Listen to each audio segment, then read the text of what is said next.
A Polícia Rodoviária Federal e Polícia Civil seguem a procura do motorista que atropelou e matou um ciclista de 54 anos na noite desta quinta-feira na BR-116, na altura do distrito de Bom Jesus da Cachoeira. A vítima foi identificada como Vanderlei de Souza Bernardes.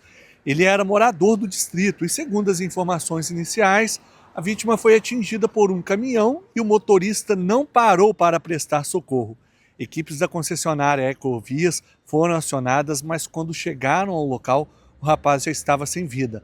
Familiares também estiveram no local do atendimento e o trânsito precisou ser parcialmente interditado para os trabalhos das equipes responsáveis.